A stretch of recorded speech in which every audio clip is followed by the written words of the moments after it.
बिस्मिल्लाहिर्रहमानिर्रहीम। अस्सलाम वालेकुम dear students, I hope you people are fine. आज का टॉपिक हमारा क्या है, हम करेंगे आज नरेशन। ठीक है, नरेशन करेंगे जिसको हम क्या कहते हैं, डायरेक्ट एंड इनडायरेक्ट स्पीच भी कहते हैं। नरेशन और डायरेक्ट और इनडायरेक्ट स्पीच। डायरेक्ट और इनडायरेक्ट स्पीच हमने करनी है आज। तो सबसे पहले हम देख लेते हैं नरेशन होता क्या है। ठीक है, देखिए स्टूडेंट्स, नरेशन का जो मतलब होता है ना, वो मतलब होता है बयान करना। ठीक है, किसी भी बात को हम बयान करते हैं ना, तो ये नरेशन का मतलब है बयान। ठीक है, और जो नरेट होता है ना, नरेट का मतलब होता है बयान करना।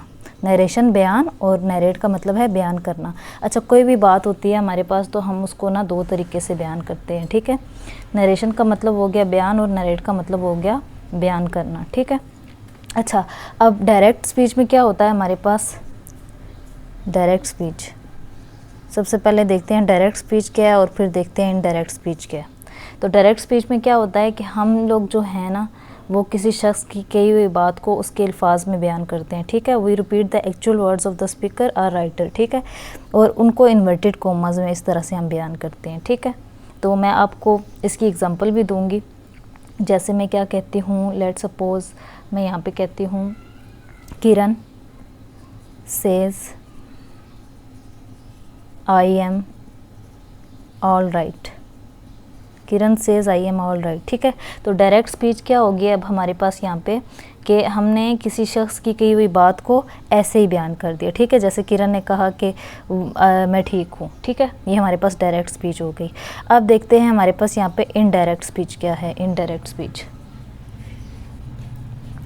अच्छा, इनडायरेक्ट स्पीच हमारे पास क्या होती है, हमारी इनडायरेक्ट स्पीच जो होती है, हम उसमें क्या करते हैं, किसी शख्स की बात का मफहूम जो होता है ना, वो अपने अल्फाज में बयान करते हैं। ठीक है, जैसे अब मैंने यहाँ पे किरण की एग्जांपल ली ना, Kiran says I am all right, तो इनडायरेक्ट में मैं उसके मफहूम को, उसकी बात को अपने लफ्ज़ों में कैसे बयान करूँगी। मैं कहूँगी कि किरण सेज, या मैं कहती हूँ Kiran says that she is all right. ठीक है, ऐसे समझ आइए आपको। अब ये डायरेक्ट क्या होता है और इनडायरेक्ट क्या होता है, मतलब ये डायरेक्टली हम बात कर रहे हैं ना, और ये हम इस बात को इनडायरेक्टली बयान कर रहे हैं। ओके, तो ये हमारे पास हो गया। अच्छा स्टूडेंट्स, अब हमारे पास नरेशन क्या होता है, डायरेक्ट और इनडायरेक्ट स्पीच होती है। ठीक है, नरेशन का मतलब हमारे पास यहाँ पे होता है बयान। ठीक है, कोई भी बयान है हमारे पास, कोई बात है, उसको हम क्या कहते हैं, नरेशन कहते हैं। अब हमारे पास नरेट का क्या मतलब है, नरेट का मतलब है बयान करना। ठीक है, जो बयान है उसको बयान करना। ठीक है, किसी भी बात को हम दो तरीके से बयान करते हैं। ठीक है, एक होती है हमारे पास डायरेक्ट स्पीच, दूसरी होती है इनडायरेक्ट स्पीच। ठीक है, दो तरह की स्पीच होती है हमारे पास। अब डायरेक्ट स्पीच जो होती है ना, उसमें हमारे पास स्टूडेंट्स क्या होता है कि हम ना जो किसी शख्स की कही हुई बात होती है ना, उसको उसी के अल्फाज में बयान कर देते हैं। ठीक है, जैसे मैं यहाँ पे एग्जांपल ले रही हूँ, Kiran says I am all right. ठीक है, किरण ने कहा कि मैं ठीक हूँ। तो ये जो बात है ना, वो जो किरण ने कही, मैंने उसको डायरेक्ट ऐसे ही बयान कर दिया। ठीक है, तो वो जो हमारे पास डायरेक्ट स्पीच होती है, उसका मतलब ये होता है कि किसी शख्स की कही हुई बात को उसके अल्फाज में बयान कर देना। ठीक है, एक्चुअल वर्ड्स जो होते हैं ना स्पीकर के या जो राइटर होता है, तो वो उसको हम क्या करते हैं, इन्वर्टेड कॉमास में। ठीक है, अब दूसरी बात हमारे पास यहाँ पे क्या है कि इनडायरेक्ट स्पीच। इनडायरेक्ट स्पीच हमारे पास कौन सी होती है, इनडायरेक्ट स्पीच वो स्पीच होती है जिसमें हम किसी शख्स की बात को अपने अल्फाज में बयान करते हैं। ठीक है, अपने अल्फाज में उसको किस तरह से बयान करते हैं, जैसे यहाँ पे किरण ने कहा मैं ठीक हूँ, तो यहाँ पे मैं इसको इनडायरेक्ट कैसे करूँगी कि Kiran says that she is all right. अब इन्वर्टेड कोमास भी यहाँ से हट गए। ठीक है, तो डायरेक्ट स्पीच की क्या निशानी है, इन्वर्टेड कोमास होंगे, और जो हमारे पास जो स्पीकर होता है, ठीक है, या बात कहने वाला होता है, तो उसके अल्फाज में ही उस बात को बयान किया जाता है। और इनडायरेक्ट स्पीच में क्या होता है हमारे पास कि हम अपने लफ्ज़ों में उस इंसान की बात को बयान कर देते हैं। ठीक है, इस एग्जांपल से मैंने आपको बताया। दो तीन और एग्जांपल कर लेते हैं ताकि हमें डायरेक्ट स्पीच और इनडायरेक्ट स्पीच का थोड़ा आइडिया हो जाए कि ये क्या होती है डायरेक्ट स्पीच और इनडायरेक्ट स्पीच। तो फिर उसके बाद फिर हम इसके रूल्स को स्टडी करेंगे। ओके स्टूडेंट्स, अब हमने देखें डायरेक्ट स्पीच की एक एग्जांपल ली थी। जैसे मैंने क्या बोला था यहाँ पे कि किरण सेज, फिर मैंने यहाँ पे कोमा और यहाँ पे इन्वर्टेड कोमास आ जाएगा, आई एम ऑल राइट। ठीक है, अब देखें इस डायरेक्ट स्पीच में हमारे पास जो है ना, इस डायरेक्ट स्पीच के दो पार्ट्स होते हैं। एक होता है ये वाला पार्ट और एक होता है ये वाला पार्ट। एक होता है इन्वर्टेड कोमास के अंदर वाला पार्ट और एक होता है इन्वर्टेड कोमास के बाहर वाला पार्ट, ठीक है। अब जो इन्वर्टेड कोमास के बाहर वाला पार्ट होता है ना, ये वाला पार्ट, इसको हम क्या कहते हैं, रिपोर्टिंग स्पीच, ठीक है, रिपोर्टिंग स्पीच, या हम इसको क्या कहते हैं, रिपोर्टिंग वर्ब, ठीक है। ये होता है हमारे पास ये वाला पार्ट जो स्टार्ट में होता है। अब जो इन्वर्टेड कोमास के अंदर होती है ना, वो हमारे पास क्या होती है जी, वो हमारे पास होती है रिपोर्टेड स्पीच होती है, रिपोर्टेड स्पीच होती है। ये दो हिस्से होते हैं हमारे पास, किसके, ये डायरेक्ट स्पीच के दो हिस्से होते हैं हमारे पास। तो ये हिस्से भी आप लोगों ने याद रखने हैं, ठीक है। तो ये हमारे पास क्या हो गया, डायरेक्ट स्पीच होगी हमारे पास। फिर जब हमने इसको इनडायरेक्ट में कन्वर्ट किया था तो हमने क्या बोला था, इनडायरेक्ट स्पीच में जब मैंने कन्वर्ट किया था तो हमारे पास यहाँ से कोमा हट जाता है।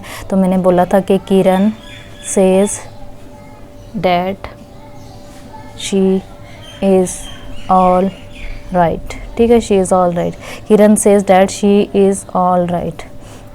तो ये हमारे पास डायरेक्ट से हम इनडायरेक्ट में आ गए थे, ठीक है। तो बहुत सिंपल हमारे पास होती है डायरेक्ट स्पीच और इनडायरेक्ट स्पीच। कोई इसमें टफ एंड हार्ड रूल नहीं होता हमारे पास।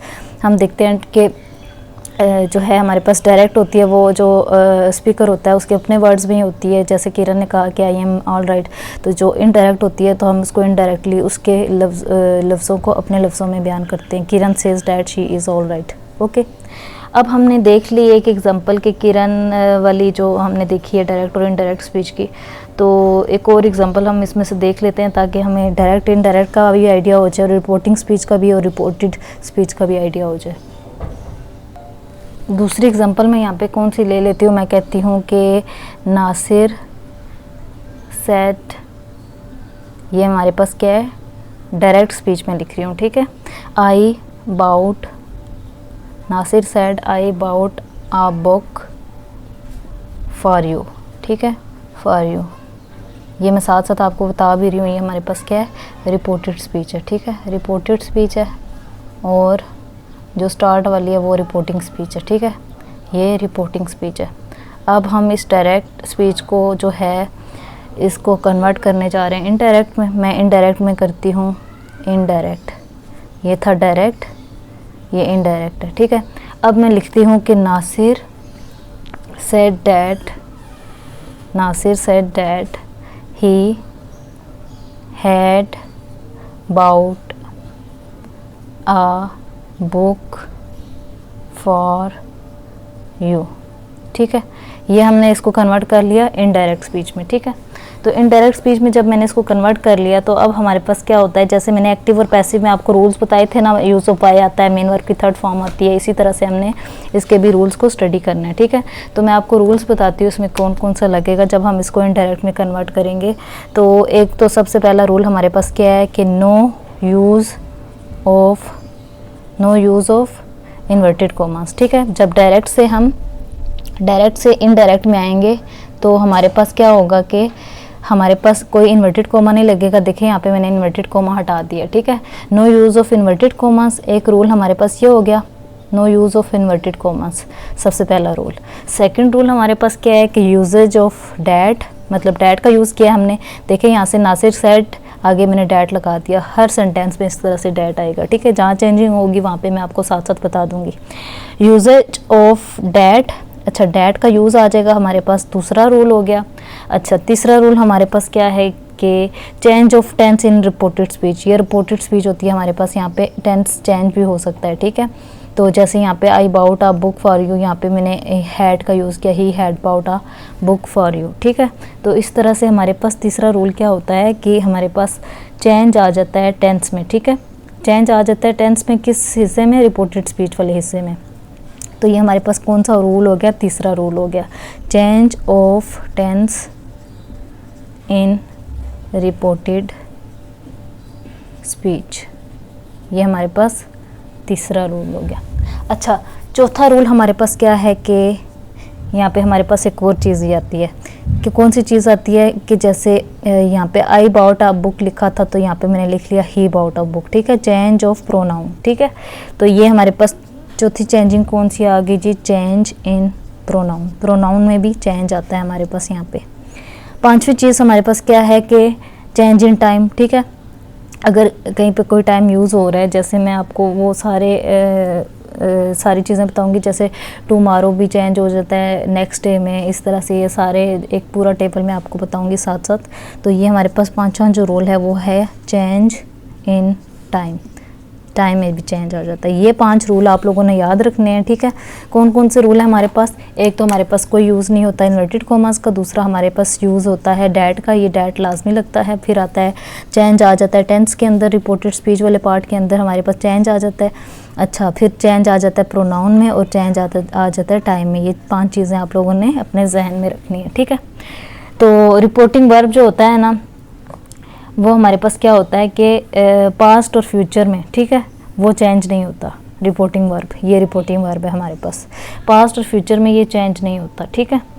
तो कब कब चेंज होता है? जब हमारे पास प्रेजेंट इंडेफिनिट टेंस होता है तो वो कन्वर्ट हो जाता है पास्ट इंडेफिनिट टेंस में। प्रेजेंट कंटिन्यूस टेंस होता है तो हमारे पास पास्ट कंटिन्यूस टेंस में चेंज हो जाता है।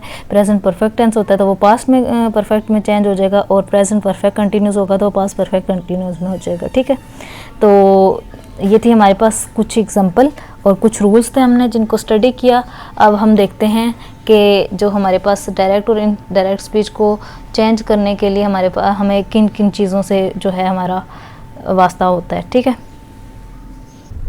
ओके स्टूडेंट्स, अब हम कुछ एग्जांपल लेते हैं जिसमें हमें पता चलेगा कि किस तरह से प्रेजेंट इंडेफिनिट टेंस से हम पास्ट इंडेफिनिट टेंस में चले जाते हैं जब डायरेक्ट से इनडायरेक्ट बना रहे होते हैं। तो पहले एग्जांपल मैं यहाँ पे क्या लेती हूँ कि मैं कहती हूँ ही सेड, फिर कोमा आ जाएगा, फिर इन्वर्टेड कोमास आ जाएंगे, आई वांट टू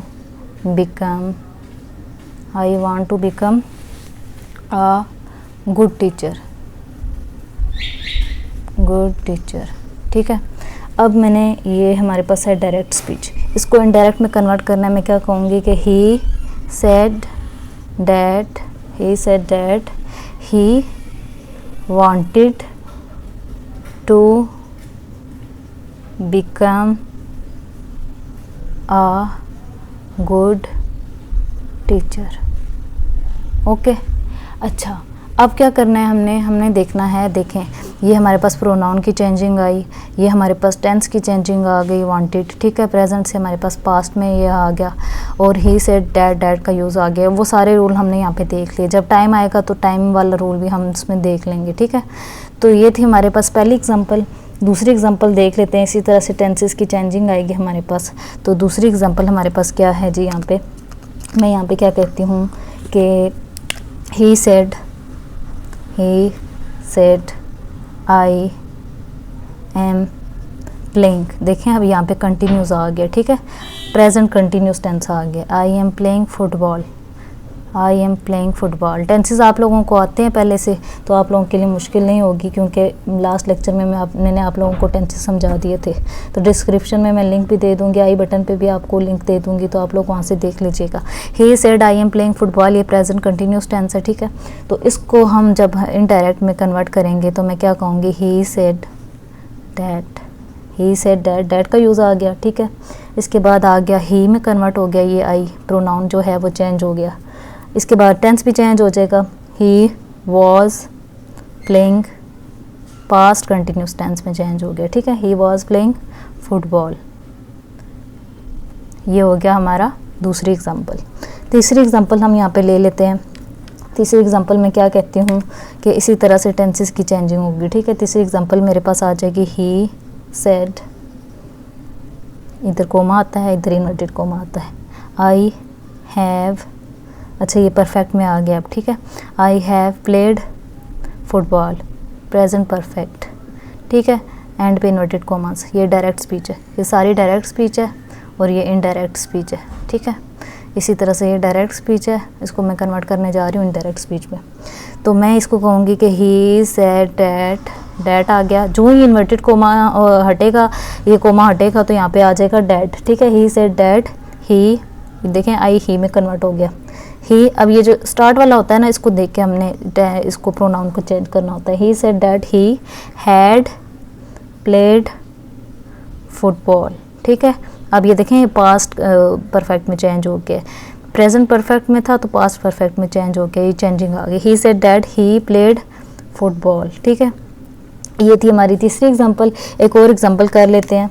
तो जो हमारे पास लास्ट वाली एग्जांपल है वो क्या है कि मैं यहाँ पे लिखती हूँ ही सेड, यहाँ पे कोमा, यहाँ पे inverted comma, I have been. अब देखें ये आ गया हमारे पास प्रेजेंट कंटिन्यूस टेंस, ठीक है। I have been playing football, I have been playing football for the last 1 hour, ठीक है। अब मैंने टाइम को भी इंक्लूड किया ताकि टाइम वाली चेंजिंग भी आप लोगों को समझ आ जाए। तो यहाँ मैं इसको कन्वर्ट करने जा रही हूँ डायरेक्ट स्पीच से इनडायरेक्ट स्पीच में। तो मैं कहूँगी कि he said that, he said that he had been, ठीक है। हैव बीन से हैड बीन में चेंज हो गया, आई ही में चेंज हो गया, ये कोमा हटा तो डैट आ गया, तीनों रूल यहाँ पे फॉलो हो गए। इसके बाद आता है हमारे पास he had been playing football for the last, अच्छा ये लास्ट 1 आवर था तो लास्ट 1 आवर ही रहेगा, ठीक है। अगर कोई हमारे पास इस तरह से होता डेज में चेंजिंग आती तो फिर मैं आपको वहाँ से चेंजिंग बता देती, ठीक है। For the last 1 hour, okay. ये हो गई हमारे पास कुछ एग्जांपल्स। तो इनडायरेक्ट और डायरेक्ट स्पीच का थोड़ा सा मैंने आपको आइडिया देना था आज के लेक्चर में। तो फिर हम इसके रूल्स करेंगे और फिर इसके जितने भी रूल्स हैं उसको हम एक एक करके समझेंगे। जैसे हमारे पास सबसे पहले आ जाती है changing in the tense of the verb, ये हमारे पास आ जाती है। तो फिर हम उसकी एग्जांपल्स देखेंगे डिफरेंट और उसको डिस्कस करेंगे। फिर हम जो दूसरा रूल आता है वो चेंजिंग आ जाती है पर्सन ऑफ प्रोनाउन में, ठीक है। प्रोनाउन जितने भी चेंज हो जाते हैं वो हम डिस्कस करेंगे। तो तीसरा रूल जो हमारे पास होता है चेंजिंग आती है कुछ वर्ड्स में, जैसे इनटू देन में चेंज हो जाता है। अच्छा, इसके अलावा हमारे पास बहुत सारी और चेंजिंग आ जाती है, तो वो वाले रूल को भी हम डिस्कस करेंगे। फिर चेंजिंग आ जाती है कंस्ट्रक्शन ऑफ सेंटेंस में, जैसे हमारे पास इंटेरोगेटिव होता है तो वो स्टेटमेंट में चेंज हो जाता है। जैसे हमारे पास एग्जांपल है डू यू गो होम, तो इफ़ यू गो होम तो इफ़ का यूज़ आ जाता है। इसी तरह से हमने जो सेंटेंसेस पढ़े थे, सेंटेंस में हमने एग्जांपल पढ़ी थी, ग्रामर सीरीज़ में आपको मिल जाएगा। वो हमने टेंसेस में एग्जांपल पढ़ी थी कि असर्टिव सेंटेंसेस भी होते हैं जिनको हम हबरिया जुमले भी कहते हैं। तो असर्टिव सेंटेंसेस में किस तरह से डायरेक्ट इनडायरेक्ट स्पीच होती है, इंटेरोगेटिव सेंटेंसेस में किस तरह से बनती है डायरेक्ट इनडायरेक्ट स्पीच, इंपेरेटिव में कैसे होती है डायरेक्ट इनडायरेक्ट स्पीच, इनकी एग्जांपल्स भी करेंगे। तो ताकि हमें एकदम से अगर हमारे सामने आ जाए ना इस टाइप के क्वेश्चन के पेपर में आ जाए डायरेक्ट स्पीच है तो उसको इनडायरेक्ट में कन्वर्ट करें, तो सेंटेंस को देखते ही हमारे माइंड में आ जाए कि कौन सा सेंटेंस है, ठीक है। एक्सक्लेमेटरी है, ऑप्टेटिव सेंटेंस है, असर्टिव सेंटेंस है, इंटेरोगेटिव सेंटेंस है। अगर ये हैं तो फिर इनको चेंज कैसे करना है, ओके। तो डिफरेंट एग्जांपल्स के साथ हम इनको करेंगे।